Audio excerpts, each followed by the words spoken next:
Salam damai sejahtera begitu semua berjumpa kembali dengan saya di channel ini. Terima kasih bagi teman-teman yang senantiasa setia mendukung dan memberi support dalam perkembangan channel ini. Karena saudara dan saya sehat-sehat selalu. Amin. Saudara, pada kali ini saya mengajak kita untuk melihat di mana para ustadz-ustadz yang suka bahas dan utak-atik gatuk Alkitab seenak mereka di media sosial, tetapi ketika mereka berdebat kepada apologet Kristen atau kepada para pendeta secara tatap muka, apa yang terjadi saudara?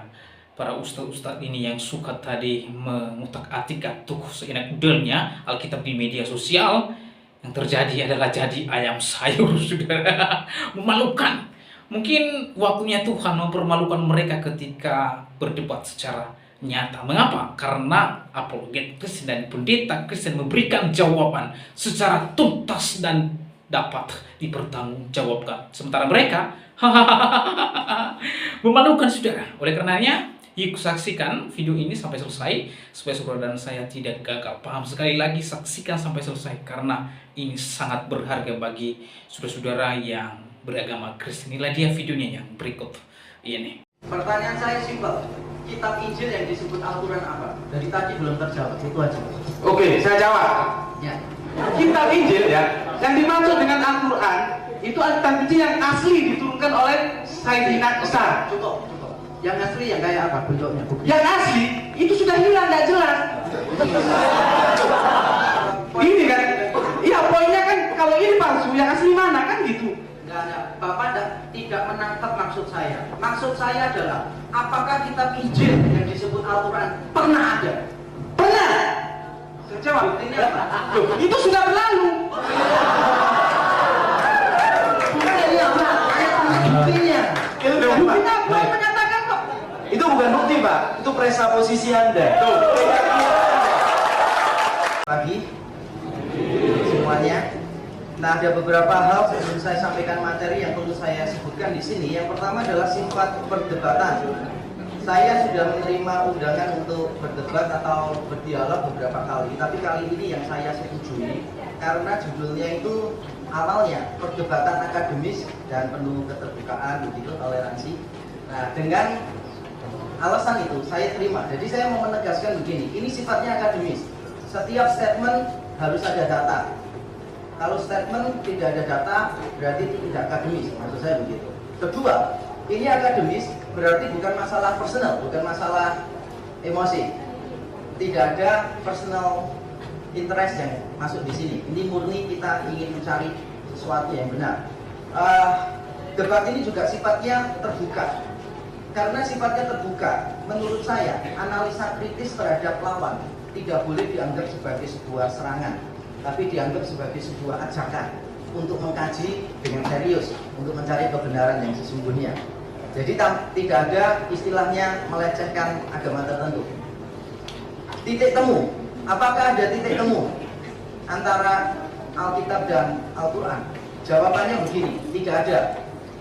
Kalau titik temu dipahami sebagai kesamaan yang fundamental atau mutlak, saya percaya bahwa toleransi tanpa batas merupakan sebuah utopia, sebuah impian yang tidak bisa tercapai. Tapi saya percaya ada titik temu dalam arti yang lain, yaitu dalam arti ada jembatan untuk membangun sebuah diskusi yang relevan dan penuh makna. Jadi kita membangunnya itu jembatannya. Jadi semacam kita janjian ketemu di mana, setelah ketemu di situ baru kita nanti berjalan bersama-sama. Ada titik temunya.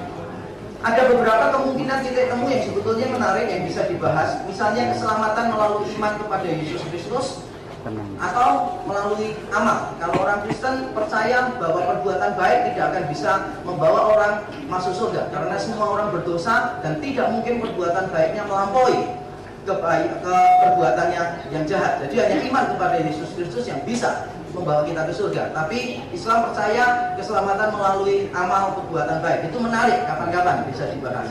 Kemudian, apakah Taurat dan Injil pernah menubuatkan Muhammad? Ini menarik, karena menurut pandangan Islam, Taurat diteguhkan Injil, Injil diteguhkan Al-Quran. Kira-kira begitu konsepnya. Jadi menarik kalau membahas apakah ada rujukan tentang Muhammad di dalam Alkitab. Dan yang ketiga, kita bisa bahas apakah Yesus itu Allah atau manusia biasa. Ini juga bisa menjadi titik temu. Tapi sayangnya saya tidak mengambil itu. Saya memilih untuk mengambil titik temu antara Al-Quran dengan Alkitab. Nah, sebagaimana kita semua ketahui bahwa kitab Injil dalam Al-Quran itu juga diakui otoritasnya sebagai firman Allah. Saya coba tampilkan beberapa ayat bagi saudara-saudara saya yang Kristen mungkin baru pertama kali, jadi bisa dibaca. Tapi saya yakin bagi teman-teman yang Islam, rekan-rekan saya, sahabat-sahabat saya yang Islam, saya yakin ini sudah hafal, gitu kan. Jadi saya tidak akan memperpanjang bagian ini. Jadi ada penerimaan kitab Injil di dalam Al-Quran. Nah, problemnya apa? Kalau memang kitab Injil diterima oleh Al-Quran, mengapa kok tidak bisa sama hasilnya? Ya? Itu pertanyaan yang penting. Padahal kalau diterima Injilnya seperti yang kami percaya Injilnya, maka ada kesamaan yang benar-benar fundamental. Tapi ternyata tidak ada, dan kita harus akui tidak ada. Misalnya, menurut Alkitab, Yesus mati di kayu salib untuk menggantikan dosa kita, untuk menebus dosa orang-orang percaya. Tapi menurut Al-Quran, Tuhan Yesus tidak mati di kayu salib. Problemnya adalah kitab Injil di Al-Quran itu dianggap tidak sama dengan kitab-kitab Injil kanonik. Jadi pengertian Injil di Al-Quran dengan Kristen itu berbeda. Misalnya kalau saudara kenal seorang penafsir yang terkenal dan penerjemah Al-Quran yang bernama Yusuf Ali, maka Yusuf Ali dengan tegas mengatakan Injil yang dibicarakan di Al-Quran itu bukan Injil yang dibicarakan oleh orang-orang Kristen. Nah, apa yang membuat mereka yakin bahwa ada bedanya? Nah, ini ada faktor-faktornya. Pertama, secara cepat, karena saya yakin teman-teman dari pihak Islam, nanti Pak Joco dan Pak Aresi akan banyak membahas ini, jadi saya beri kesempatan mereka membahas. Saya cuma menyebutkan begini. Nomor satu, ada tujuan bahwa kitab Injil telah diubah-ubah, terutama setelah abad keempat, ketika Kaisar Konstantin menetapkan agama Kristen sebagai agama resmi. Katanya saat itu banyak pengubahan di dalam Injil. Yesus yang dulu tidak diakui sebagai Allah, bahkan Yesus tidak mengajarkan dirinya Allah, tiba-tiba ditambah setelah abad keempat bahwa dia itu Allah. Itu contohnya misalnya. Saudara bisa baca buku Islam Meluruskan Kristen. Nah, di situ dibahas. Faktor kedua, menurut saya yang membuat ini berbeda adalah ketidakjelasan batasan Injil di dalam Al-Quran. Nanti saya ingin meminta penjelasan dari pihak Islam juga untuk menerangkan yang dimaksud kitab Injil itu apa sebetulnya yang diterima oleh Muhammad. Karena kalau saya baca, nanti akan saya terangkan. Yang pasti itu cuma dua, yang bisa dikatakan pasti. Pertama, kitab Injil di dalam Al-Quran itu adalah sebuah kitab, bukan tradisi lisan. Yang kedua, kitab ini tunggal sifatnya. Cuma dua itu yang pasti. Tapi apakah kitab Injil ini isinya apa? Namanya dulu apa? Tidak pernah ada. Ketiga, ada dugaan bahwa penulis Alkitab itu sengaja menyembunyikan kebenaran-kebenaran penting tentang Islam atau Muhammad.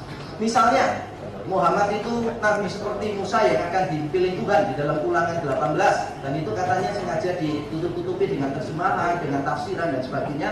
Atau di dalam Yohanes 14, Yesus menjanjikan penghibur, itu katanya Muhammad. Nanti kita bisa diskusikan juga.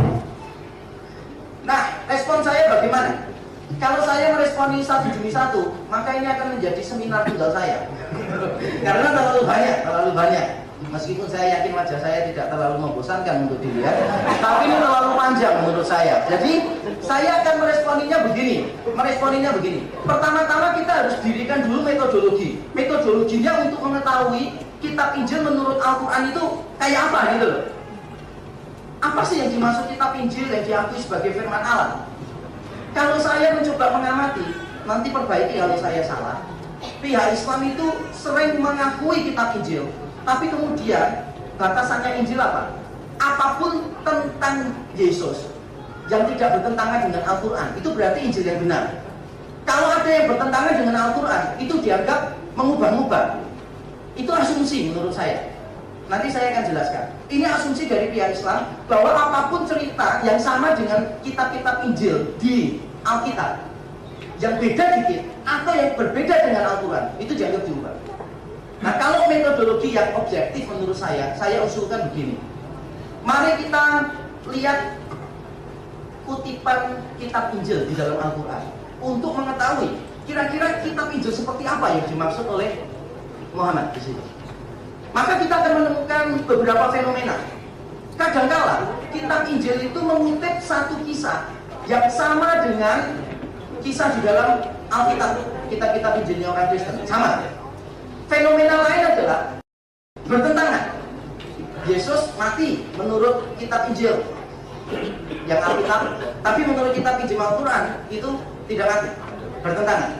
Yang ketiga adalah fenomenanya Al-Quran itu mengutip dari kitab Injil yang non-kanonik, yang kita sebut kitab Injil Apokrifa. Misalnya di dalam salah satu bagian dikatakan Yesus itu membuat burung-burungan dari tanah liat kemudian mengembuskannya bisa terbang. Itu tidak ada di dalam kitab Injil yang diakui orang Kristen. Itu ada di dalam kitab Injil yang non-kanonik yang disebut The Infancy Narrative of the Gospel of Thomas. Nah, karena tiga fenomena ini muncul di dalam Al-Quran, maka menurut saya burden of proof, beban untuk membuktikan kitab Injil yang dimaksud seperti apa, burden of proof terletak pada pihak Islam. Kira-kira kitab Injil seperti apa yang tunggal yang dimaksud oleh Muhammad? Harus ditunjukkan kitabnya seperti apa. Kalau seandainya tidak ada satu kitab pun yang seperti itu keyakinan saya. Karena semua salinan manuskrip kitab Injil yang ditemukan, tidak ada satupun yang bisa mengcover fenomena tiga tadi. Tidak ada yang bisa. Kalau memang kitab Injil yang dimaksud Al-Quran itu tunggal dan itu berbentuk kitab, maka saya yakinkan tidak ada satu kitab Injil pun kuno yang bisa mengcover fenomena itu. Nah, sekarang problemnya jadi begini. Kalau memang tidak tahu yang asli, bagaimana bisa mengatakan yang lain diubah? Kalau saudara ini mengatakan, oh ini sudah diubah, paling tidak sudah tahu yang asli kan? Kalau saya ingin mengatakan uang ini palsu, maka saya harus tahu lebih dulu uang yang asli. Problemnya adalah kitab Injil yang katanya asli tanpa diubah-ubah orang Kristen sampai sekarang tidak pernah ditunjukkan oleh pihak Islam. Ini namanya argument from silence.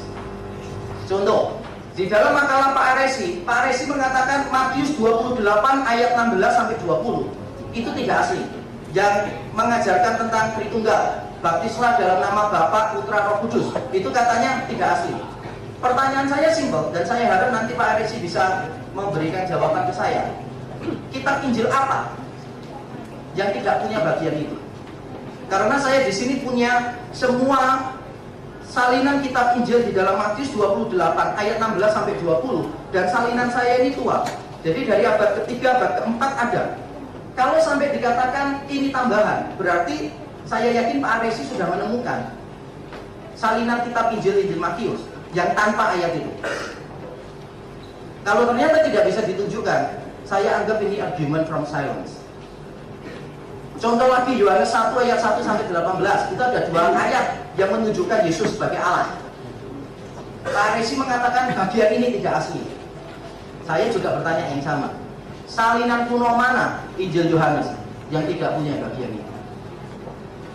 Nanti saya akan tunjukkan salinan yang punya bagian itu. Nanti kita lihat kualitas manuskripnya, usia salinannya, kemudian persebaran geografisnya seperti apa, kualitasnya yang lain seperti apa. Nanti akan lebih menarik karena saya hobi yang seperti itu ya.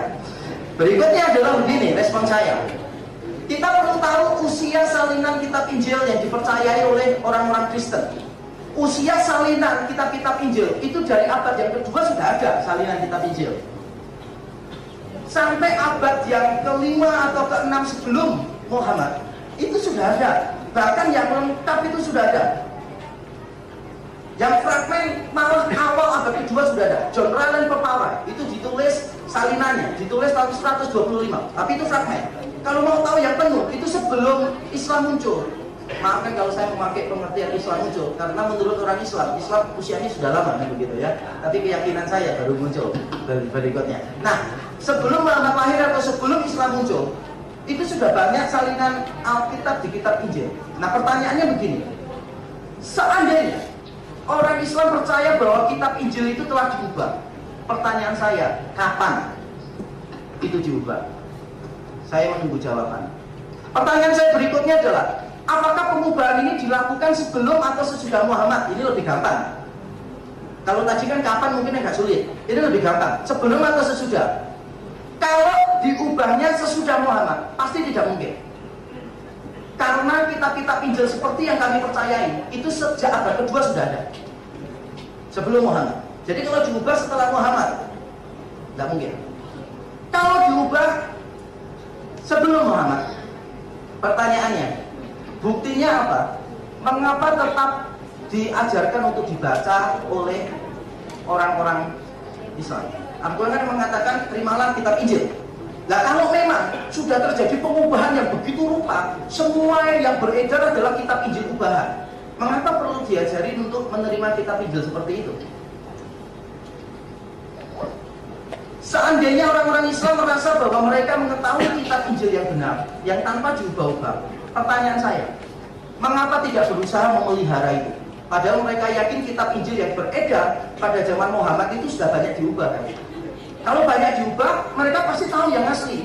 Kalau tahu yang asli, mengapa tidak disimpan? Supaya nanti kalau ada pengubahan tinggal ditunjukkan, oh itu kamu ubah, yang asli ini.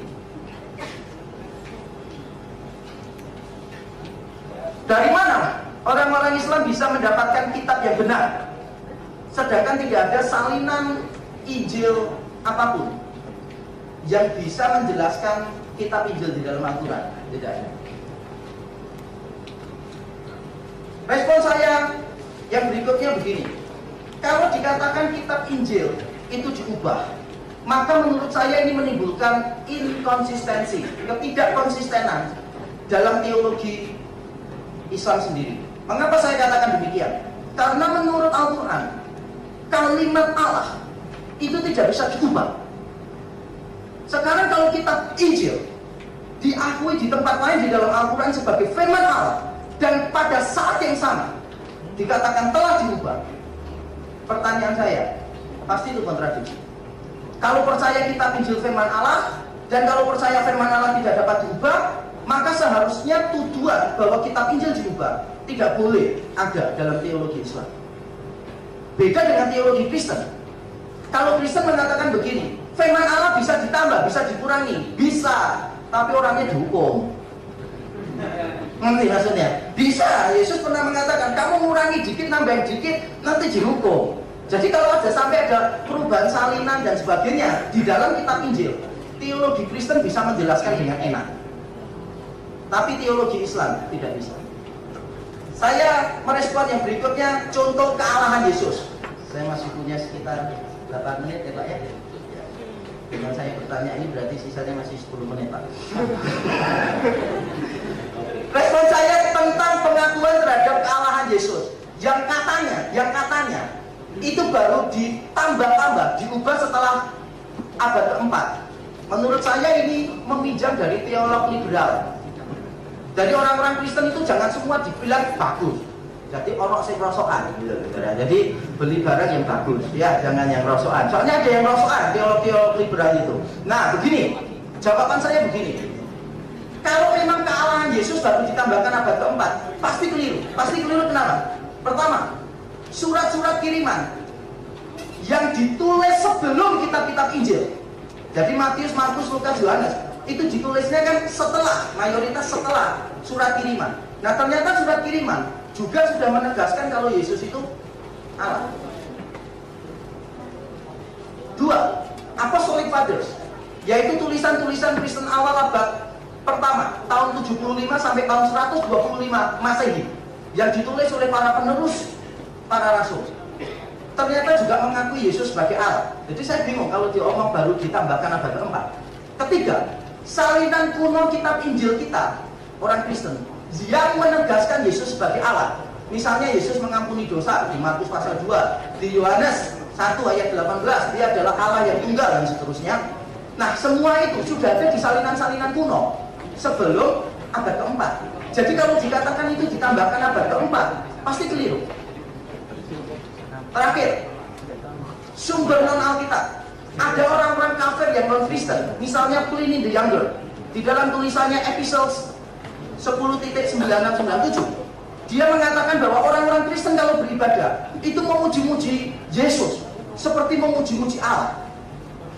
Dia kafir loh saudara. Tidak mungkin orang Kristen bisa mengubah-ubah ayat itu. Juga ada sebuah penemuan kuno di penjara Megiddo. Di situ ada sebuah bangunan kuno dan ada tulisannya, orang Kristen yang mengakui Yesus sebagai Allah, itu di dalam prasasti. Dan menurut saya bukti-bukti ini penting. Mengapa penting?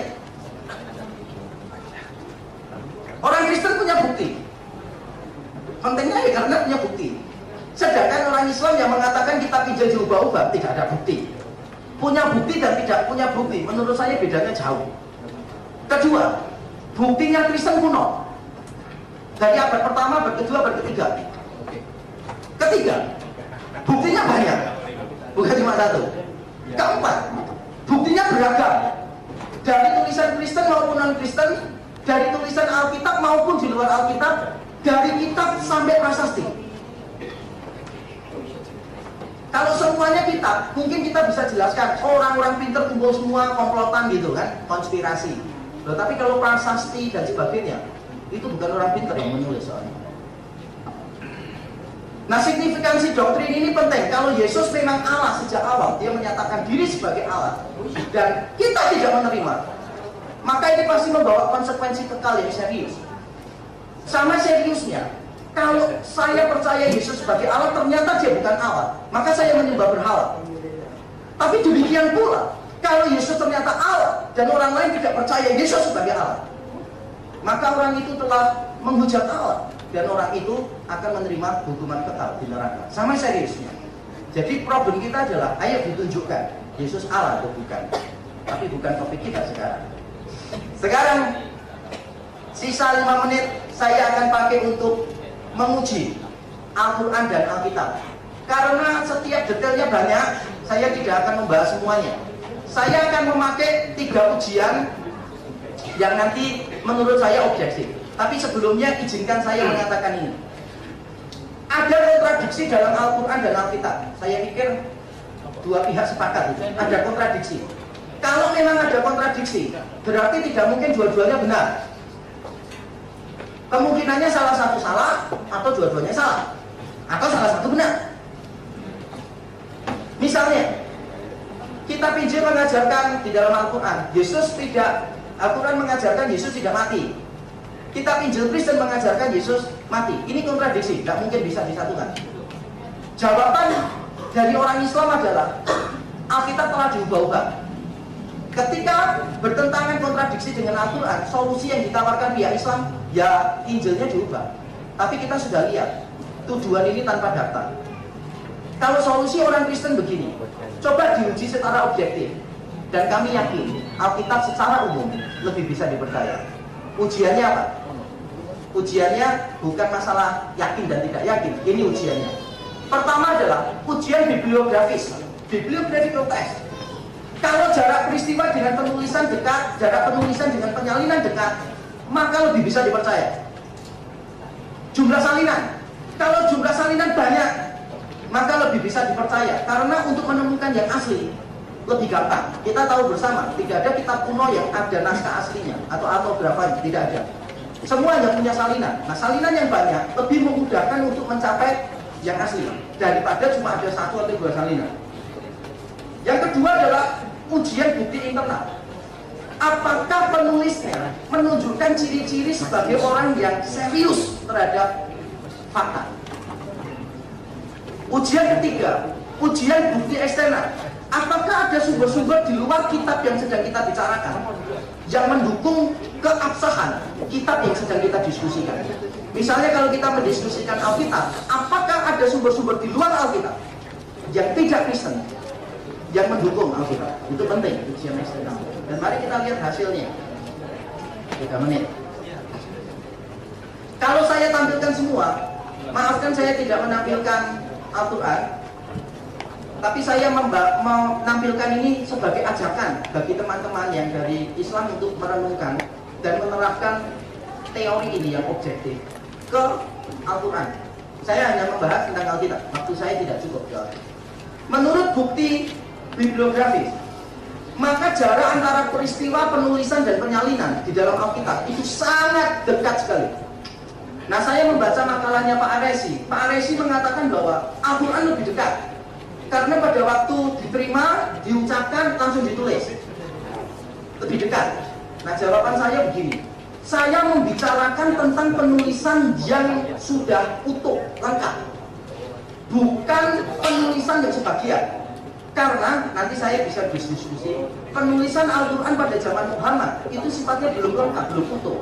Nah kalau cuma penulisan yang belum utuh, maka Alkitab punya bukti-bukti yang jarak penulisannya lebih dekat. Misalnya Injil Markus ditulis tahun 60, tapi Injil Markus atau Matius Lukas di bawah 70. Tapi Matius Lukas itu memakai sumber Q, sumber tertulis Q yang sudah ada. Itu Lukas pasal 1 mengatakan banyak orang telah menulis tentang ini itu. Berarti sudah ada penulisan yang sifatnya parsial. Tapi yang saya maksudkan penulisan lengkap adalah ketika ditulis tahun 60-an itu yang saya maksud. Kalau mau ditulis yang tidak lengkap, itu harus lebih maju dan itu lebih dekat dengan peristiwanya. Bukti-bukti secara internal bahwa penulis Alkitab itu jujur. Apa buktinya? Misalnya, mereka menuliskan hal-hal yang memalukan diri mereka sendiri itu berkali-kali. Misalnya, Markus menulis bahwa Petrus, guru spiritualnya dia, itu berkali-kali dimarahin sama Yesus. Lah kalau tidak jujur, tidak mungkin tulis. Elek-elek ditulis semua, ini jujur. Iya, kalau tidak jujur, elek ditutupi kabeh. Iya, diomongnya saya ngapi-api. Dua, tetap mencatat perkataan Yesus yang sulit untuk dipahami. Misalnya, Yesus mengatakan, misalnya dikatakan Yesus itu takut, letih, haus. Loh, Allah kok bisa letih, haus, takut? Nah, itu kan menarik. Tapi karena tetap ditulis, berarti itu jujur. Nah, ada banyak hal yang saya tidak sempat masukkan di sini, tapi saya akan lompat yang nomor 6. Minta tolong yang nomor 6. Ini mungkin pembeda yang mungkin kita bisa terapkan bandingkan dengan Al-Quran. Begini, Alkitab banyak menulis rujukan historis, baik yang berhubungan dengan tokoh atau berhubungan dengan peristiwa. Misalnya, tokoh historis pada zaman Alkitab Perjanjian Baru itu ada 36 yang disebut. Dan nama-nama ini bukan orang Kristen loh, berani disebut. Berarti dia serius terhadap data. Kalau tidak serius, nanti tinggal ditunjukkan orang itu tidak ada, nanti kelabakan. Nomor 8, langsung saya lompatin. Mereka menantang para pembaca untuk mengecek kebenarannya. Jadi Paulus misalnya menulis dan dia mengatakan, yang melihat itu banyak, 500 orang sekaligus, sebagian masih hidup. Kalau tidak percaya ya tanya. Maksudnya Paulus begitu. Wahyunya, apa yang dia ceritakan, itu dilihat banyak orang. Ini jelas berbeda dengan konsep wahyu di dalam Al-Quran. Dan yang ke-10, para penulis kitab Injil bersedia mati untuk apa yang dia tulis. Mereka mengatakan Yesus bangkit menebus dosa orang-orang percaya. Yesus mati di kayu salib menanggung dosa orang-orang yang berdosa. Yang kalau Yesus tidak mati menggantikan hukuman, mereka tidak mungkin bisa selamat. Dicatat, Yesus bangkit dicatat. Bahkan karena memberitakan Yesus yang bangkit, mereka akhirnya harus kehilangan nyawa. Jadi pasti ada alasan. Terakhir, ujian eksternal. Ujian eksternal adalah di luar Alkitab.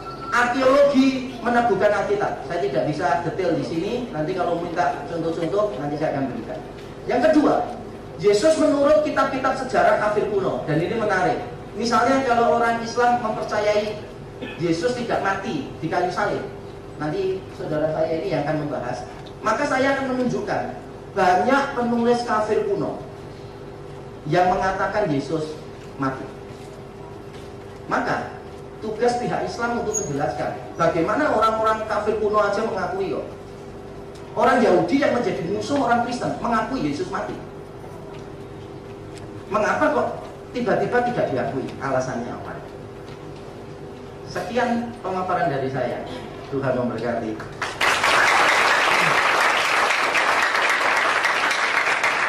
Oke, untuk itu kami berikan kesempatan kepada Bapak Pak Koco. Monggo Pak Koco. Oke, saya mohon berdiri Pak. Ya. Monggo. Ini Pak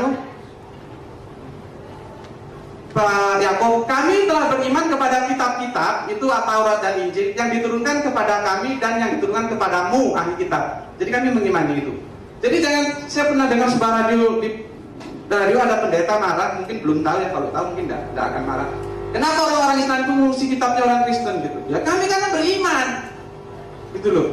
Cuma masalahnya kitab yang mana? Yang ditanyakan oleh Pak Yakob tadi, parameternya itu yang mana? Nah, itu nanti kita jelaskan. Lanjut. Nih, nama surat ini sudah disinggung oleh Pak Yakob tadi tentang Matius, Markus, Lukas, Yohanes. Lanjut. Nih, Bible adalah kitab yang paling berbahaya di muka bumi. Simpanlah kitab ini dalam laci dan kuncilah. George Bernard Shaw. Bible adalah kitab suci yang paling berbahaya di muka bumi ini. Simpanlah kitab ini dalam laci dan kuncilah. Yang bilang John Bernard Shaw. Lalu apa tanggapan saya terhadap komentar itu? Anda perlu tahu, ini yang ngomong Bernard Shaw. Apa pendapat saya? Klik.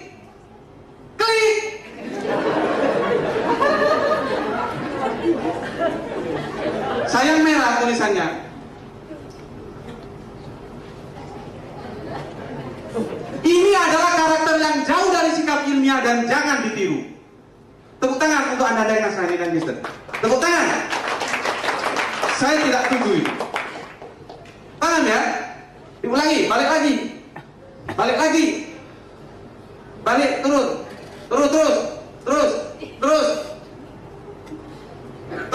Makanya Mas, lain kali kalau undang saya kasih ya. Ini saya repot gitu. Terus. Nah, saya kan balik. Yang pertama saya bilang. Jadi gini, Mas Yakob, Mas Bejo, kalau pada tataran tertentu nanti, saya bisa buktikan Al-Quran 100% firman Allah dan Bible tidak 100%. Perhatikan, saya tidak mengatakan bukan firman Allah, tidak. Tapi Bible tidak 100% firman Allah. Konsekuensi logis ya. Apa yang harus saya lakukan terhadap Anda dan apa yang Anda lakukan? Itu harus kita sepakat dulu. Karena kita nggak mau. Kalau misalkan saya buktikan, Anda pahami. Al-Quran saya buktikan 100% firman Allah. Bible bukan 100% firman Allah. Sebagai orang konsekuensi logis, sebagai orang yang intelektual, seharusnya kedua narasumber kita sahadapkan di sini. Iya kan? Konsekuensi logis juga. Seandainya sahabat saya yang dua ini bisa membuktikan bahwa Al-Quran itu tidak 100% firman Allah dan Bible itu 100% firman Allah, saya dibaptis. Ini tantangan untuk saya. Setuju nggak? Ini tantangan gitu. Jadi sebuah kesungguhan gitu loh. Untuk apa? Terus kita berjalan untuk apa? Pulang leyeh-leyeh untuk apa? Gitu loh. Kan kita pulang bisa ada perenungan. Apa yang benar itu ya? Nah, itu yang kita ikuti. Kalau cuma berdialog-dialog kan ya untuk apa? Gitu. Kitab berikutnya terhadap kitab-kitab terdahulu mendorong kita melakukan uji kesahihan. Jadi informasi Al-Quran terhadap Taurat, Zabur, dan Injil itu mendorong kita untuk mengadakan suatu uji kesahihan. Kenapa? Karena informasi Al-Quran sudah kita jamin 100% garansi, itu 100% firman Allah. Lanjut. Ini Al-Baqarah 279. Maka kecelakaan yang besarlah bagi orang-orang yang menulis Alkitab dengan tangan mereka sendiri lalu dikatakannya ini dari Allah. Banyak dari sisi Alkitab yang kamu sembunyikan dan banyak pula yang kamu biarkan. Tadi sudah dikutip. Lanjut. Oke, lanjut. Saya kira ini tadi sudah disinggung. Lanjut. Nah, ini mereka. Oke, lanjut. Nasak mansub, Pak. Nasak mansub itu menggantikan. Kalau saya menggunakan bahasa gaulnya edisi revisi. Kitab-kitab Allah yang kemudian itu membenarkan yang lalu. Gitu loh. Zabur, Taurat dibenarkan oleh Injil oleh Al-Quran, begitu. Lanjut. Nih, dan Allah menentukan, ini tentang nasak mansubnya ini, Pak. Saya baca, ini kok yang penting. Saya bacakan ya. Orang-orang kafir dan ahli kitab dan orang-orang yang musyrik tiada menginginkan diturunkannya sesuatu awas tak cewek, tutup. Sesuatu yang diabaikan kepadamu dari Tuhanmu. Ayat mana saja yang kami nasak atau kami jadikan manusia lupa kepadanya, kami datangkan lebih baik daripada atau yang sebanding dengannya. Nah, di sini Pak argumentasinya nasak mansub itu. Lanjut. Nah, kitab Injil itu merisi kitab Taurat, Pak. Ini di Al-Maidah 5:46. Lanjut. Nih, kitab Al-Quran merisi kitab Injil dan kitab Taurat. Jadi kalau ini saya bawa ke Israel sana ya, saya bilang kitab Taurat itu direvisi oleh kitab Injil. Yahudi bisa ngamuk ke saya. Begitu saya datang ke teman-teman Kristen, Taurat, Injil itu direvisi oleh Al-Quran. Begitu juga, bisa nggak terima. Lanjut. Nih, Al-Quran merisi kitab-kitab Allah yang lalu. Lanjut. Nih, jadi begini Pak skemanya. Dari Mila Ibrahim itu namanya Suhuf, Yahudi itu Taurat, Daud itu Zabur, Isa itu Injil, Islam itu Al-Quran. Inilah garis-garis Abrahamik yang sekarang kita imani. Disinilah awal ceritanya kenapa kita masih dalam satu rukun agama samawi. Tapi yang kemudian itu merevisi yang lalu. Bisa dipahami ya? Apa terlalu cepat ya? Lanjut. Supaya nanti bukan kami saja, kalian juga ikut berdebat nanti gitu loh. Kalau nggak punya bekal, nggak ngerti, delawang nanti. Jadi ada masa, ada kitab. Tiap-tiap masa ada kitabnya. Tiap-tiap kitab ada masanya. Kapan masanya Taurat? Zaman kenabian Musa. Kapan masanya Injil? Zaman kenabian Isa. Sekarang ini zamannya Al-Quran. Dan ini semua satu rukun. Bukan yang satu mengejek yang lain. Bukan. Cuman kalau pandangannya belum match, itu dikirain yang satu mengejek yang lain. Tidak. Oh ini sama-sama dari Allah. Redakturnya Allah. Revisornya Allah. Lanjut. Nih, bagaimana kita harus bersikap? Nah, di Al-Maidah 5:58 kita menegakkan semua apa yang disampaikan oleh Taurat dan Al-Quran. Lanjut. Lanjut Mas, yang C sekarang. Mohon maaf Pak, waktunya Pak. Nah, oke. Saya kira itu dari saya, waktunya habis. Tapi okelah saya untuk tanda tangan lain. Terima kasih, nanti saya perjelas lagi. Cuman ini saya bermasalah di laptop saya. Oke, atur dulu, sangat. Baik. Terima kasih. Baik, kita berikan kesempatan kepada Pak Bejo. Monggo, Pak Bejo. Selamat siang semuanya. Nah, Bapak sekalian, saya masuk ke halaman 5 secara singkat. Itu ada tabel beberapa perbedaan mengenai kisah sejarah dalam Alkitab dan Al-Quran. Itu sedikit saja tabel halaman kelima, perbedaan mengenai kisah sejarah. Kemudian beberapa perbedaan ajaran dalam Alkitab dan Al-Quran. Anda bisa lihat posisi pria dan wanita, pernikahan, perspektif dan musuh, gambaran tentang surga dan sebagainya. Saya menyadari bahwa rekan-rekan muslim nanti bisa counter dengan berikan ayat-ayat yang lain. Saya kira juga saya bisa berikan ayat-ayat yang lain. Tetapi ini adalah secuplik tentang perbedaan. Dengan kata lain saya ingin mengatakan bahwa memang ada perbedaan di antara kita. Bahkan bukan perbedaan, pertentangan. Nah, tetapi di halaman ke-6 saya masuk ke titik temu yang dalam tanda kurung tidak mengejutkan. Bagi saya tidak terlalu mengejutkan, bagi beberapa rekan mengejutkan. Silakan dipersepsi sendiri. Misalnya, kalau Anda lihat di halaman ke-6 saya bicara tentang pengakuan terhadap keesaan Allah dan penolakan terhadap ilah-ilah. Itu baik di dalam Al-Quran maupun Alkitab aja. Kepercayaan terhadap malaikat, terhadap kitab-kitab Taurat, Zabur, dan Injil itu dipercaya oleh Al-Quran. Kepercayaan terhadap nabi-nabi, mayoritas dari 25 nabi yang disebut dalam Al-Quran adalah nabi-nabi dalam Alkitab. Ini menarik. Walaupun ada juga nabi lain yang tidak disebut dalam Alkitab. Keyakinan akhir zaman, surga dan neraka, saya kira ada beberapa tanda petik persamaan konsep. Kenapa saya harus kasih tanda petik? Karena kalau ditelusuri lebih dalam berbeda juga gitu. Kemudian ada beberapa titik temu berkaitan dengan Isa Al-Masih. Karena Al-Quran juga menyatakan bahwa Isa Al-Masih itu lahir dari perawan. Isa dapat melakukan mujizat, walaupun tadi sudah disinggung oleh Pak Yakub. Ternyata salah satu mujizat yang digambarkan di dalam Al-Quran itu berasal dari Injil yang tidak kanonik, alias Injil yang tidak sah. Menarik sekali bahwa Muhammad hidup pada abad ke-6 dan ke-7, dan Alkitab Perjanjian Baru sudah ditulis di abad yang pertama, dan Injil-Injil yang palsu yang beredar itu juga banyak di abad pertama, kedua khususnya, dan sampai keempat.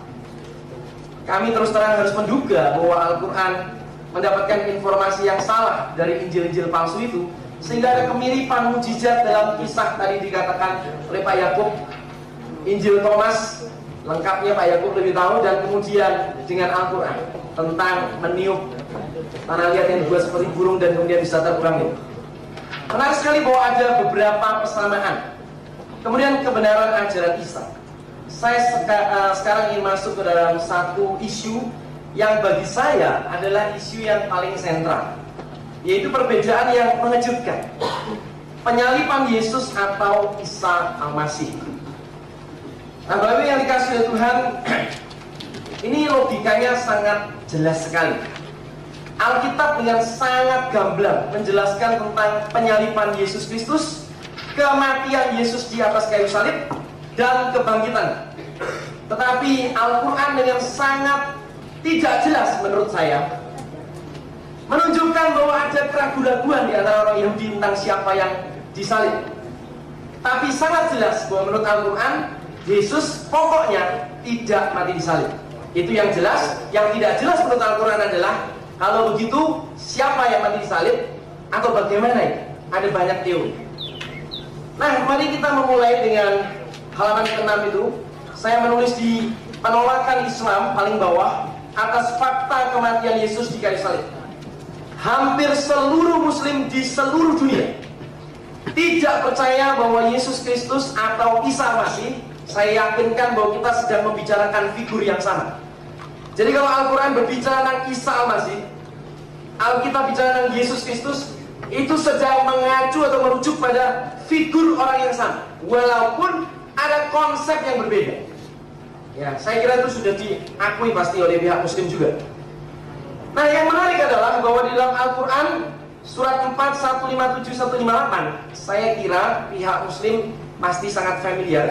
Tapi saya harus mengakui bahwa dari rekan-rekan Kristen mungkin tidak terlalu familiar, tidak terlalu biasa mendengarkan ayat-ayat seperti ini. Maka saya ingin membacakan, ya. Dikatakan demikian, sesungguhnya kami telah membunuh Al-Masih, Isa putra Maryam, utusan Allah. Para Yahudi mengatakan demikian, padahal mereka tidak membunuhnya dan tidak menyalibnya. Tetapi dalam kurung yang mereka salib dan bunuh adalah orang yang diserupakan dengan Isa bagi mereka. Sesungguhnya orang-orang yang berselisih paham tentang dalam tanda kurung pembunuhan dan penyaliban Isa benar-benar dalam keraguan tentang siapa yang dibunuh itu. Kecuali hanya mengikuti persangkaan belaka, mereka tidak pula yakin bahwa yang mereka bunuh adalah Isa. Tetapi sebenarnya Allah telah mengangkat Isa itu kepadanya. Dan Allah itu adalah maha besar dan maha bijaksana. Ada beberapa statement yang menarik di sini. Statement yang menarik adalah bahwa orang Yahudi mengklaim sudah membunuh Isa, menyalib Isa, tapi menurut komentar Al-Quran tidak. Ada orang yang diserupakan dengan Isa bagi mereka. Ada orang yang diserupakan. Dan kemudian ditegaskan Allah telah mengangkat Isa kepadanya.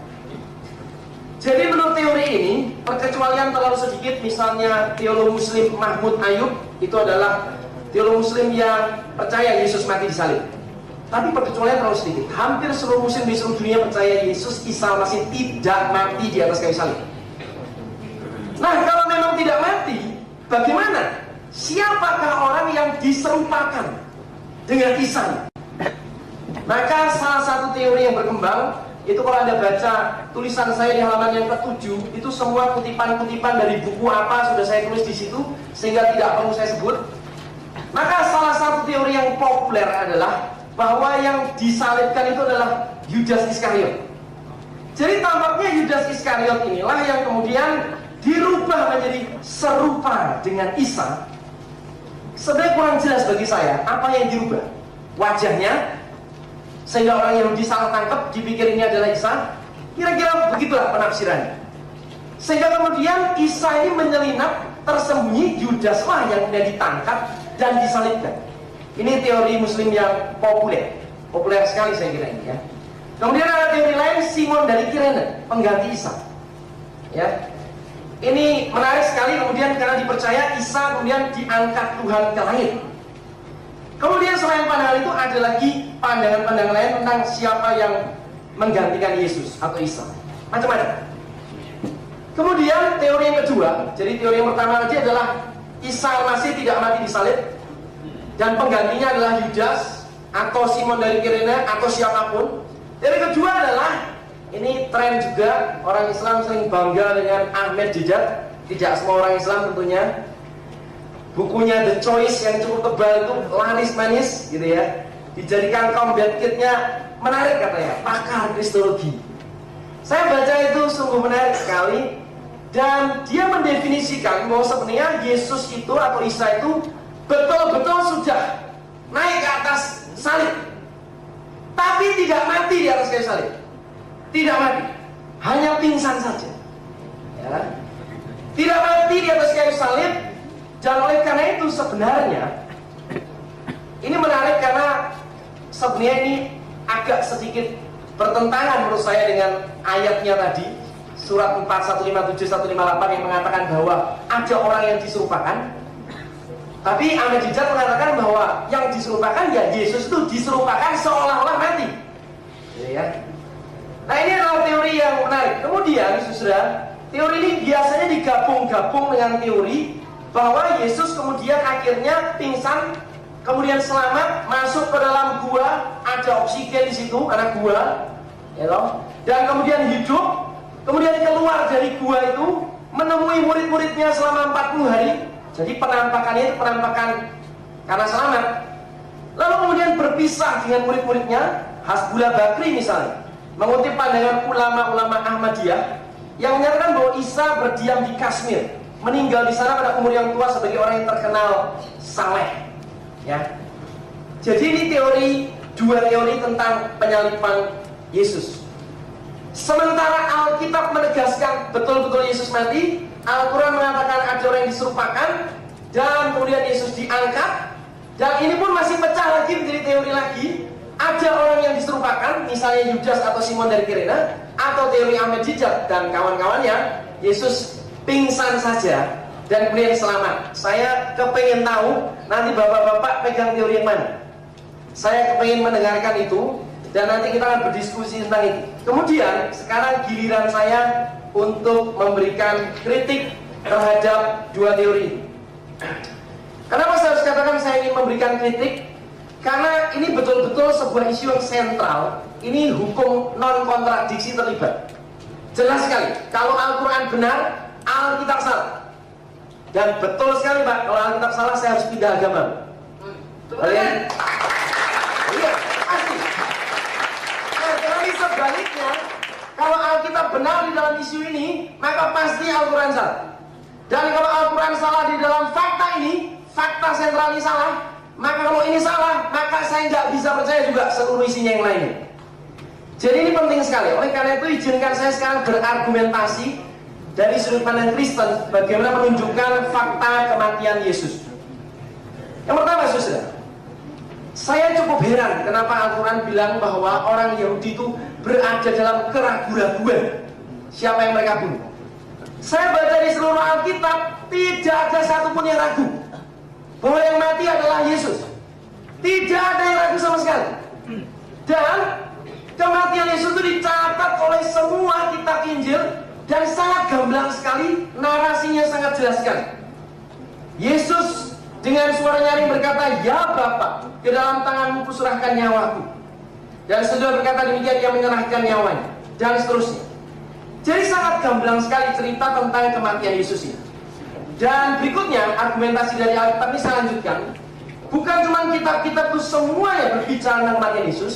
Sebenarnya kematian Yesus itu adalah sesuatu yang sudah dinubuatkan oleh Perjanjian Lama dan juga dinubuatkan oleh Yesus sendiri. Yesus sendiri menubuatkan kematiannya dan kebangkitannya. Jadi itu bukan sebuah peristiwa naas. Nabi kok kalah misalnya di persepsi. Bahwa mati itu kalah, mati disalib kalah. Nabi kok bisa seperti itu? Oh, sama sekali tidak. Di dalam konsep Kristen itu bukan sebuah kekalahan. Itu memang misi Yesus datang ke dalam dunia, mati di atas kayu salib, menjadi substitusi, pengganti orang yang berdosa dalam menanggung hukuman dosa. Jadi itu sangat clear sekali. Tidak pernah itu merupakan peristiwa kejutan atau peristiwa naas atau peristiwa kekalahan. Yesus menubuatkan itu, dan ketika Yesus menubuatkan itu, misalnya dalam Matius 16, Petrus suatu kali itu mendengarkan Yesus berkata bahwa anak manusia akan menderita, dibunuh, bangkit pada hari ketiga. Petrus, sang murid Yesus yang vokal tapi kurang banyak mikir itu, waktu itu dia berkata, dia tarik Yesus ke samping dan berkata, Tuhan, sekali-kali Allah jangan tidak membiarkan hal itu terjadi padamu. Yesus berkata dengan sangat tegas pada Petrus, enyahlah iblis. Pikirannya Petrus bahwa Yesus tidak boleh mati di salib, Yesus tidak boleh menderita, itu adalah pikiran iblis. Itu pikiran Petrus. Dan kemudian di dalam bagian itu maka jelaslah bahwa kematian Yesus sudah dinubuatkan. Next, kematian Yesus sebenarnya disaksikan oleh saksi-saksi mata, yaitu murid-murid Yesus sendiri maupun musuh-musuh Yesus. Anda harus tahu, orang Kristen jangan disamakan selalu dengan Israel, disamakan selalu dengan Yahudi. Faktanya adalah justru yang menyalibkan Yesus adalah orang Yahudi. Jadi waktu itu Yesus justru dimusuhi oleh orang Yahudi sampai begitu kerasnya, sehingga orang Yahudi berteriak-teriak salibkan dia. Dan orang Yahudi berani berkata begini dalam Matius 27 ayat 25, biarlah darahnya ditanggungan atas kami dan atas anak-anak kami. Jadi orang Yahudi itu begitu benci dengan Yesus dan betul-betul ingin Yesus mati. Jadi waktu Yesus disalib, maka musuh-musuhnya orang Yahudi itu hadir semua. Nah, kalau musuhnya hadir, Yesus disalib, pasti sebagai musuhnya betul-betul ditunggu sampai mati. Kalau cuma pingsan, saudara, pasti nggak terima. Itu tidak mungkin. Dan tentara-tentara Romawi itu orang yang kerjaannya memang juga menjalankan hukuman. Jadi kalau Yesus pingsan, kemudian belum mati disangka mati, berarti itu semuanya bodoh semua. Jadi mulai dari murid-murid Yesus, musuh-musuhnya, dan nggak mungkin. Sekarang kalau saudara begitu benci sama saya, saudara begitu benci sama saya, saudara pengen saya mati, dan kemudian saya dirajam atau diapain begitu, dan Anda betul-betul ingin saya mati, Anda pasti akan tunggu sampai saya betul-betul mati. Kalau Anda pikir saya masih pingsan, dibiarin. Anda mengasumsikan orang segini banyak bodoh, itu keterlaluan. Jadi saya kira musuh-musuhnya Yesus betul-betul menginginkan Yesus mati dan pasti akan ditunggu sampai mati. Dan secara medis, catatan Alkitab menunjukkan waktu Yesus kemudian disalib, kemudian keluarlah darah dan air. Itu menunjukkan bahwa Yesus betul-betul sudah mati. Mohon maaf, Ya. Kurang berapa menit, Pak? Kurang berapa menit? Sudah habis, Pak. 25 menit ini? Oke, satu menit saya kasih waktu. Oke. Nah, yang menarik saudara adalah otoritas sejarawan non-Kristen. Ternyata saudara, catatan tentang kematian Yesus di atas kayu salib bukan hanya dicatat oleh Alkitab, bukan hanya oleh Alkitab, tetapi juga sejarawan-sejarawan bukan Kristen. Nah, ini menarik karena itu meneguhkan pandangan bahwa mereka netral, mereka tidak punya kepentingan apa-apa. Saya ingin berikan sebuah contoh supaya lebih cepat. Ambil contoh saya sendiri aja supaya lebih gampang. Kalau saya misalnya karena sebuah peristiwa tertentu saya harus dibunuh saat ini, di sini, dan saudara menyaksikan saya dibunuh, dan saudara pulang menulis di diari, hari ini saya melihat Pak Bejo dibunuh. Anda menyaksikan di sini dan Anda tulis di diari Anda. Lalu kemudian orang-orang dari koran atau wartawan-wartawan hadir dan juga menulis di berita. Mereka bukan orang yang Kristen atau Islam, mereka orang netral. Mereka tulis di koran bahwa saya dibunuh hari ini, tanggal 8 Mei. Nah, kalau itu ditulis oleh Anda dan ditulis oleh koran, perhatikan. Dan mereka tidak punya kepentingan dan Anda juga tidak punya kepentingan, Anda saksi mata. Dan ini ditulis pada tahun ini, tahun 2010. Maka bisa tiba-tiba 600 tahun berikutnya, tahun 2600 nanti, tiba-tiba ada satu orang yang ngomong, saya berdasarkan wahyu ilahi mengatakan bahwa Pak Bejo tidak mati, yang mati adalah orang lain. Itu 2600, itulah jarak antara perjanjian baru dan Al-Quran kira-kira? Hanya berdasarkan sebuah klaim ilahi, mau menentang catatan sejarah yang ditulis oleh saksi mata, baik itu saksi mata orang Kristen maupun saksi mata dan orang-orang yang bukan Kristen. Gak mungkin, susah. Nah, kalaupun orang-orang Kristen waktu itu misalnya menulis kematian Yesus itu, kemudian itu dianggap kebohongan, pasti orang-orang Yahudi sudah akan counter. Jadi itu adalah satu yang tidak mungkin. Secara cepat, saya ingin tutup dengan argumentasi kritik terhadap kalau Yudas yang menggantikan Yesus. Kalau Yudas yang menggantikan Yesus diserupakan dengan Yesus, saya mau tanya, yang diserupakan apanya? Wajahnya apa otaknya juga berubah seperti Yesus? Kalau wajahnya saja, otaknya tetap otak Yudas, waktu dia ditangkap, udah pasti dia teriak-teriak, "Woi, bukan aku, woi." Dia pasti sudah teriak-teriak. Kalau otaknya tetap otak Yudas, dan teriak-teriak itu pasti harusnya dicatat dong di dalam Al-Quran ataupun di dalam Alkitab. Tapi kata-kata Yesus justru ketika dia ditangkap adalah, "Bapa, ampunilah mereka." Sudah selesai. Selesai ampuni kalau Yudas yang ditangkap. Dan kalau Yudas yang mati, saya mau tanya, kalau memang Yudas yang dirubah wajahnya dan otaknya juga dia pikir dia Yesus, dia disalibkan, justru ini adalah penganiayaan. Ngapain Allah itu repot-repot? Mau mengangkat Isa aja kalau harus saja orang. Oke, Yudas jahat, dia perlu kasih ganjaran. Tapi dengan demikian berarti apa? Menipu orang banyak. Berarti Allah dengan sengaja mendesain sebuah peristiwa supaya orang banyak tertipu bahwa Yesus yang disalib padahal bukan. Nah, kalau begitu, kalau orang Kristen kemudian tertipu, berarti itu kerjaan Allah juga. Karena Allah sendiri yang membuatnya begitu. Nah, ini tidak logis bagi kami dan bagi saya pribadi. Tidak logis sama sekali. Nah, saudara yang dikasih Tuhan, kalau itu Yesus mati, teori kedua, Yesus pingsan saja. Lalu kemudian Yesus kemudian selamat, pergilah kemana dan lain sebagainya menurut teori Ahmadiyah dan Ahmadiyah atau yang lain-lain, saudara. Itu lebih tidak masuk akal lagi menurut saya. Kenapa? Menurut Islam, Isa adalah nabi yang baik, nabi yang juga dipuja, baik, positif. Nada-nada Al-Quran tentang Isa. Lah kalau Isa itu nabi yang baik, saudara, kemudian dia selamat, lalu murid-murid itu memberitakan kebohongan bahwa Yesus itu mati, kebohongan bahwa Yesus itu bangkit. Dia sebagai nabi harusnya bisa dong menghentikan. Masa dibiarkan saja? Dihentikan dong. Masa nabi tidak punya power untuk menghentikan berita itu? Yang kedua, kalau murid-muridnya itu tahu Yesus itu selamat, murid-muridnya tahu, tetapi kemudian murid-muridnya sengaja cerita Yesus itu mati dan bangkit, berarti murid-murid memberitakan kebohongan, tapi dia sendiri juga tahu itu bohong. Dia tahu itu bohong, dia beritakan kebohongan, dan konyolnya dia tahu itu bohong, dia beritakan kebohongan sampai rela mati demi kebohongan. Karena para murid-murid Yesus, saudara, itu adalah orang-orang yang sampai rela mati martir dalam pemberitaan Injil. Mana mungkin orang dia tahu bohong, dia beritakan kebohongan, dia rela mati untuk kebohongan yang dia tahu.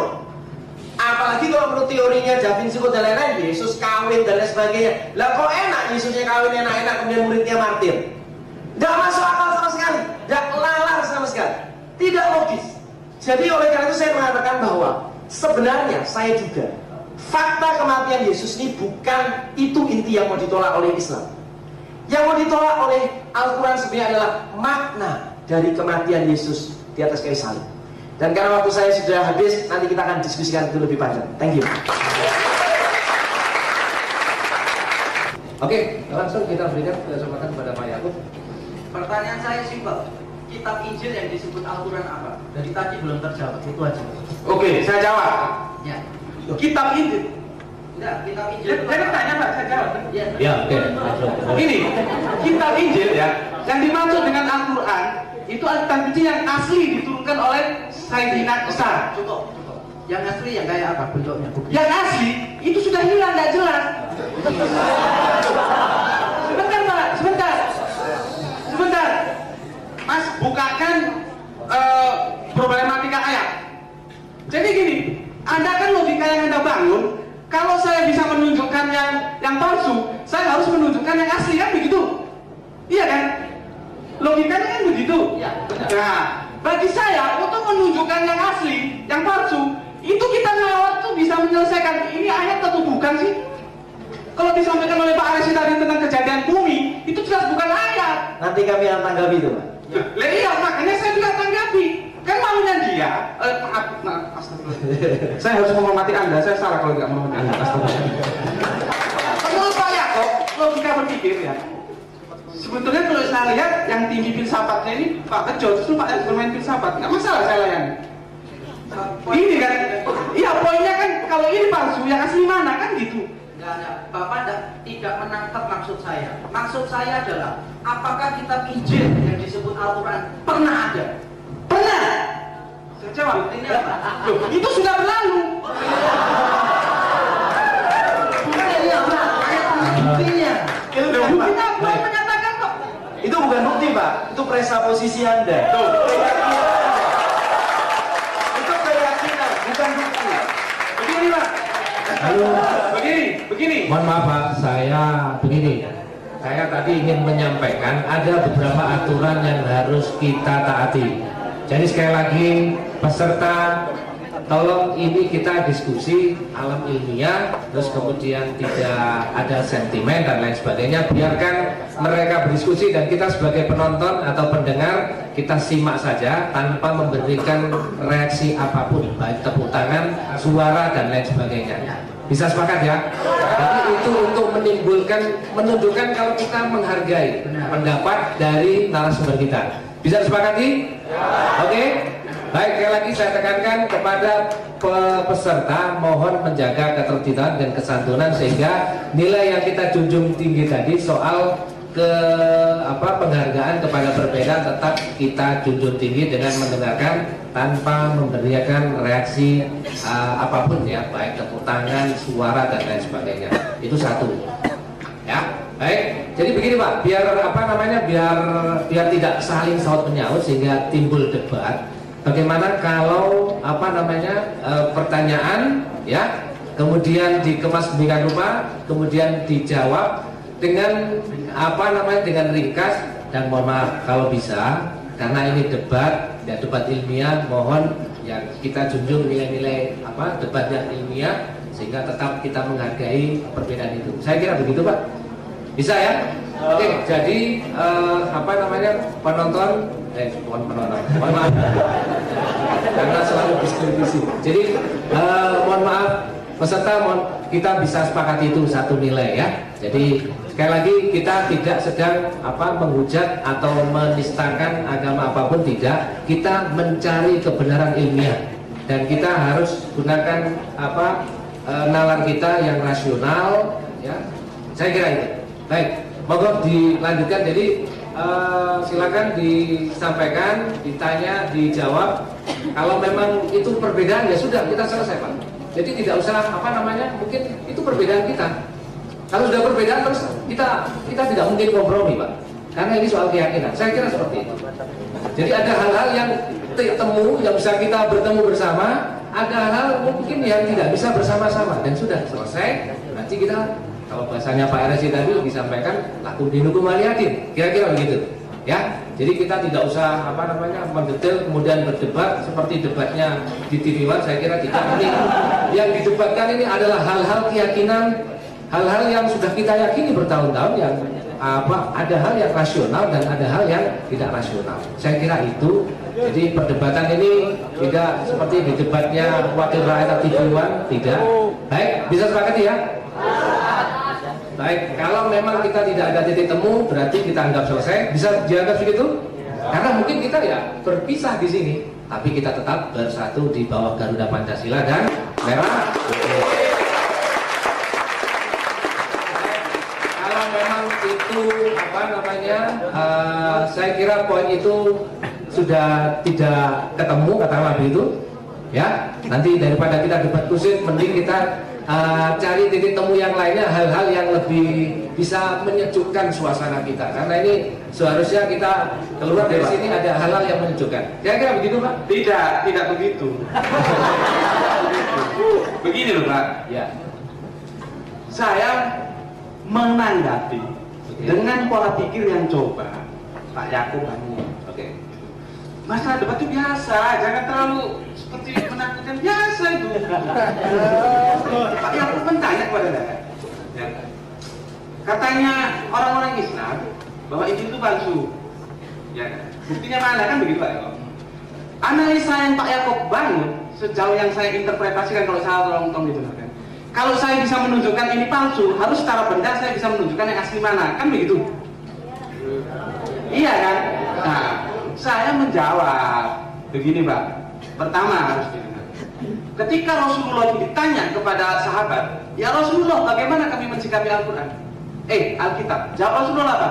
Jangan kamu tolak semua dan jangan kamu terima semua. Harus ada uji kesahihan. Makanya ini nanti direkam ini, setelah kata-kata saya. Saya tidak pernah mengatakan ini bukan firman Allah. Tapi saya katakan ini tidak 100% firman Allah. Itu loh. Nah, saya akan menanggapi Pak Yaakob.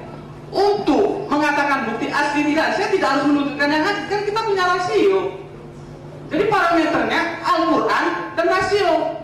Gitu loh, Pak. Bukan saya nggak menyimpang mana berkembang. Kenapa saya menggunakan parameter Al-Quran? Karena sudah saya 100%. Ini yang ngomong Allah, nggak mungkin keliru. Gitu loh. Baik, itu jawaban. Jadi biar saya moderatori ya, biar apa namanya. Dan saya berdiri karena sebagai lelaki harus berdiri, Bapak Ibu. Jadi begini.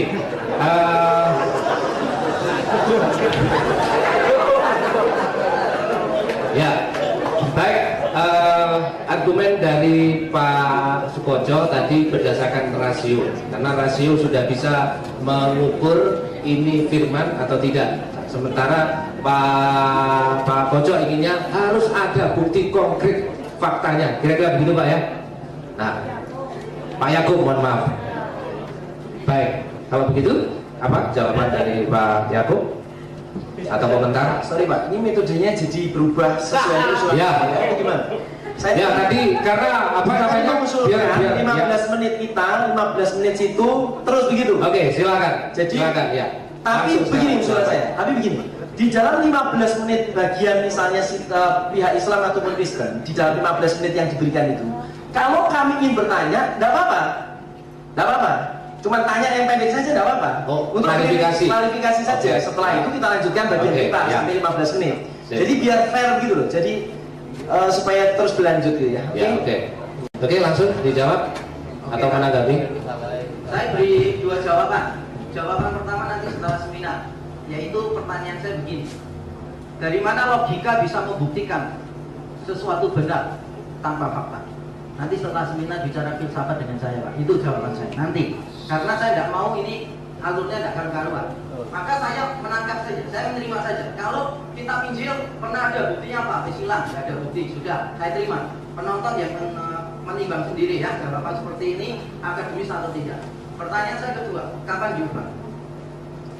Begini, ini saya jawab. Iya. Enggak, saya tidak minta waktu.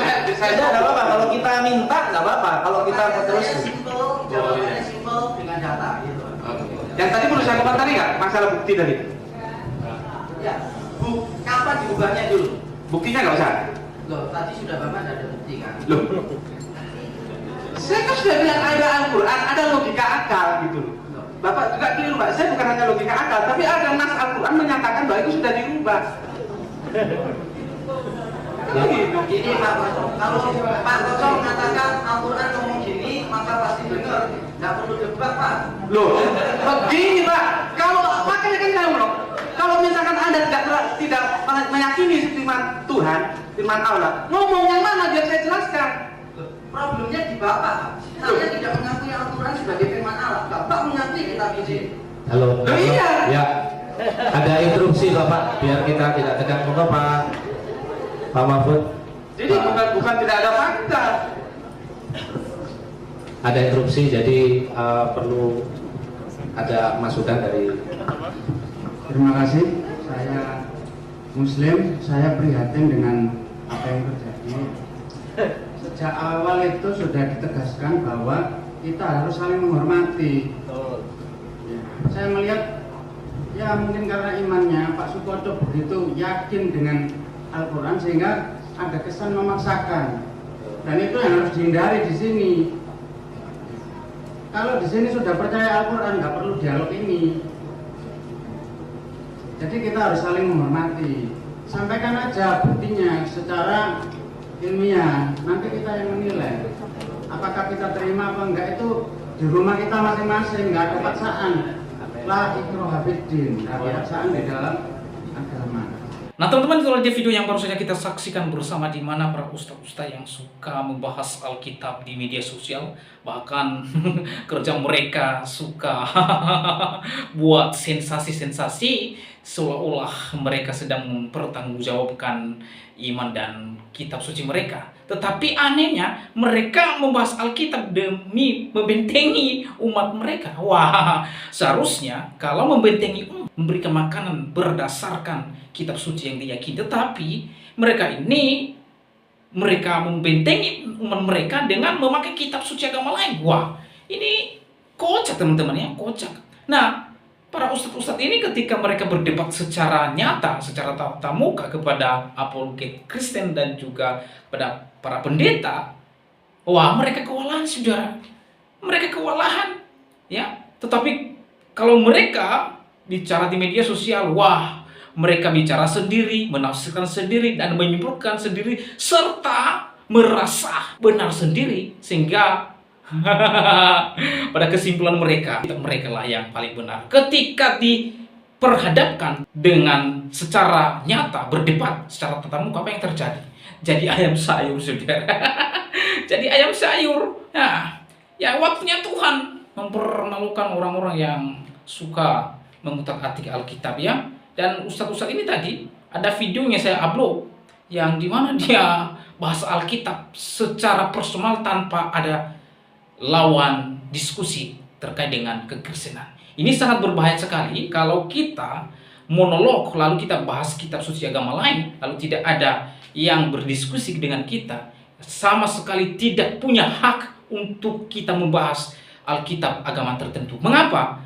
Karena bukan ranah kita di dalam membahas kitab suci yang orang lain yakini, terkecuali kalau ada diskusi, ada lawan bicara. Nah itu yang mengedukasi, sehingga nanti lawan debat kita dia memberikan pertanggungjawaban terhadap Alkitab dan juga kepada kitab suci yang dia yakini. Tetapi ini orang ini ya, yang satu ini ya, saya lihat dia bahas Alkitab secara monolog dan merasa benar ya. Dan itu sangat berbahaya sekali karena mengenai hal itu tidak ada kewenangannya untuk membahas-bahas kitab suci agama orang lain di media sosial. Nah itulah yang terjadi saudara kepada para ustadz-ustadz yang suka mengutak-atik Alkitab jadi ayam sayur ketika debat.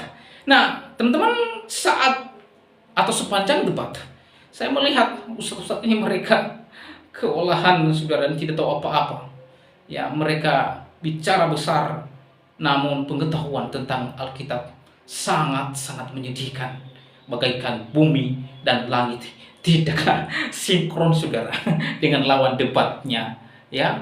Makanya kita orang Kristen ketika mereka berbicara terkait dengan Alkitab lalu kita senyum-senyum dan geleng-geleng kepala. Mengapa? Karena mereka berbicara ketidaktahuan mereka terhadap Alkitab ya. Mengapa saudara? Mengapa? Kendati pun mereka mempelajari Alkitab namun hanya sebatas pengetahuan dan otak mereka. Mereka mempelajari Alkitab, tetapi kendati pun mereka mempelajari Alkitab, kalau Tuhan tidak memberikan pencerahan dan pengilhaman kepada mereka, mereka tidak akan pernah percaya. Jadi orang yang tidak percaya kepada Yesus Kristus, tidak mungkin Roh Kudus berkenan kepada mereka itu, kendati pun mereka membahas Alkitab. Hanya Allah Roh Kudus yang memungkinkan seseorang untuk dapat memahami secara utuh Alkitab. Melalui pencerahan dan melalui tuntunan Roh Kudus, orang tersebut hanya dimungkinkan ia bisa memahami dan mengenal Alkitab. Itulah perspektif umat kekristenan ya. Jadi kalau orang tersebut tidak percaya Yesus, bagaimana mungkin Allah Roh Kudus bekerja untuk dia? Kendati pun dia berbicara dan membahas Alkitab, pasti tidak sesuai dengan penafsiran hermeneutika dan pemahaman konsep bagaimana memahami Alkitab secara benar. Jadi itulah yang terjadi kalau ada orang-orang tertentu yang suka bahas debat kitab suci Alkitab di media sosial maupun secara tatap muka. Mereka itu kewalahan di situ karena tidak ada pengetahuan tentang hal itu, dan Allah Roh Kudus tidak berkenan kepada mereka ketika mereka mempelajari Alkitab. Itulah sebabnya mereka mencomot-comot ayat sana sini dan mereka mengutak-atik gatuk seenak udel mereka.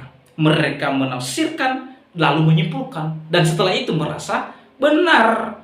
Dan sekali lagi, hanya Allah Roh Kudus yang memungkinkan orang tersebut dapat memahami Alkitab secara utuh. Dalam kekristenan, untuk memahami Alkitab secara benar dan utuh bukan didasarkan pada pengetahuan, tetapi berdasarkan pengilhaman dan pencerahan dari Allah Roh Kudus. Itulah sebabnya di dalam Amsal 1 ayat 7 mengatakan takut akan Tuhan adalah permulaan pengetahuan, tetapi orang bodoh menghina hikmat dan didikan. Bagian ini adalah dasar dari pengetahuan yang sejati, dasar dari ilmu pengetahuan yang sejati. Jadi oleh karena itu dasar dari pengetahuan yang sejati adalah sikap hormat dan takut kepada Tuhan. Sementara orang-orang yang mengabaikan hikmat dan didikan dari Tuhan dianggap seorang yang tidak mengerti atau bodoh. Nah, sikap hormat ini merupakan hal awal pemahaman dan kebijaksanaan yang benar terhadap Alkitab, ya. Nah, teman-teman, dalam bagian ini takut akan Tuhan merujuk pada rasa hormat kepada Allah secara mendalam, di mana sebagai dasar dari semua pengetahuan dan kebijaksanaan. Ini bukan hanya tentang rasa takut, tetapi tentang penghormatan yang mendalam terhadap kesucian Allah. Itu yang dimaksud dengan takut akan Tuhan. Yang kedua, permulaan pengetahuan. Pengetahuan yang sejati dan berharga dimulai dari rasa hormat kepada Allah, kepada Tuhan, dan semua hal-hal lain datang sesudahnya. Yang ketiga, orang bodoh menghina hikmat dan didikan. Nah, orang yang mengabaikan atau menolak hikmat dan didikan dari Tuhan dianggap orang bodoh karena mereka tidak memiliki dasar yang benar untuk pengetahuan tentang Alkitab. Jadi saudara, orang yang tidak menerima Yesus Kristus tidak mungkin ia mempelajari atau memahami Alkitab secara benar. Kendati pun orang tersebut belajar Alkitab lalu tidak percaya kepada Yesus Kristus, omong kosong, tidak ada gunanya. Jadi percaya kepada Yesus Kristus adalah Tuhan dan Juru Selamat satu-satunya. Itulah sebabnya di dalam Injil Yohanes pasal 14 ayat 6 kata Yesus kepadanya, "Akulah jalan dan kebenaran dan hidup. Tidak ada seorang pun yang sampai kepada Bapa kalau tidak melalui aku." Kisah Para Rasul pasal 12 ayat 4. Dan keselamatan tidak ada di dalam siapapun juga selain di dalam Dia. Sebab di bawah kolong langit ini tidak ada nama lain yang diberikan kepada manusia yang olehnya kita dapat diselamatkan. Dan bagaimana keadaan orang-orang yang sudah menerima Tuhan Yesus Kristus sebagai Tuhan Juru Selamat? Dikatakan di dalam Roma pasal 8 ayat 1. Demikianlah sekarang tidak ada penghukuman bagi mereka yang ada di dalam Yesus Kristus. Penghukuman dan kematian kekal tidak mungkin orang itu menimpa dia karena sudah berada dan diselamatkan melalui Yesus Kristus. Itulah sebabnya di dalam Filipi 2 ayat 9 sampai 11 di sana dikatakan, itulah sebabnya Allah meninggikan dia dan mengaruniakan kepadanya nama di atas segala nama, supaya dalam nama Yesus bertekuk lutut segala yang ada di langit dan yang ada di atas bumi dan yang ada di bawah bumi, dan segala lidah mengaku Yesus Kristus adalah Tuhan bagi kemuliaan Bapa. Oleh sebab itu saudara, kesempatan bagi saudara untuk mengakui Yesus Kristus Tuhan dan satu-satunya dalam kehidupan saudara. Demikianlah video saya kali ini, sampai bertemu di video saya selanjutnya. Tuhan Yesus memberkati kita semua. Shalom.